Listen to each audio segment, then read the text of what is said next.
अस्सलाम वालेकुम everyone, this is sir Noor and we are learning English language. आज की क्लास में फ्यूचर परफेक्ट कंटिन्यूअस टेंस समझाया जाएगा। Future perfect continuous tense, it is used to describe an action that will continue for a period of time before a certain point in the future.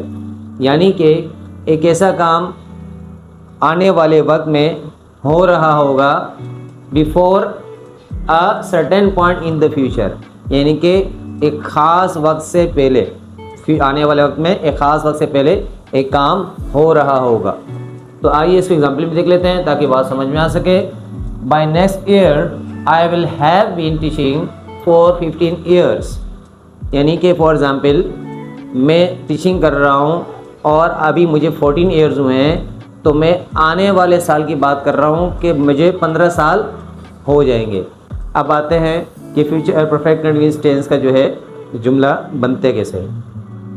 सबसे पहले हम affirmative की तरफ आते हैं। As usual subject आता है, सब्जेक्ट के बाद प्लस विल हैव आएगा और विल हैव के बाद जो बीन का लफ्ज़ इस्तेमाल जो सारी परफेक्ट कंटिन्यूअस टेंस के अंदर हमने यूज़ किया है वो यहाँ भी यूज़ होगा। इसके बाद वर्ब की फोर्थ फॉर्म यूज़ की जाएगी जहाँ जो सब परफेक्ट कंटिन्यूअस टेंस में हमने यूज़ की, प्लस ऑब्जेक्ट आ जाएगा। फिर इसी तरीके से सीन्स और सीन्स या फॉर में से कोई एक यूज़ होगा टाइम और ड्यूरेशन के लिहाज से। अगर टाइम गिवन है या ड्यूरेशन गिवन है तो उस हिसाब से या तो सीन्स इस्तेमाल होगा या फिर फॉर इस्तेमाल होगा। इसकी एग्जाम्पल देख लेते हैं। यहाँ फार्मूले के ऊपर पुट करते हैं। एग्जाम्पल क्या है? We will have been working on the project for months. तो यहाँ वी जो है वो सब्जेक्ट है, विल हैव बीन ये आपके फार्मूले का है। इसके बाद वर्क की फोर्थ फॉर्म यूज़ की गई है वर्किंग, और फिर ऑन द प्रोजेक्ट ये आपका जो है ऑब्जेक्ट है।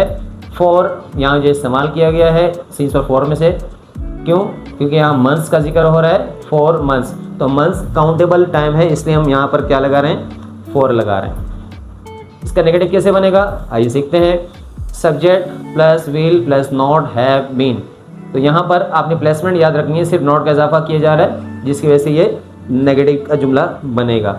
नोट कहाँ लगाएंगे? विल और हैव बीन के दरमियान नोट लग जाएगा, तो ये आपका नेगेटिव सेंटेंस बन जाएगा। एग्जाम्पल में देख लेते हैं।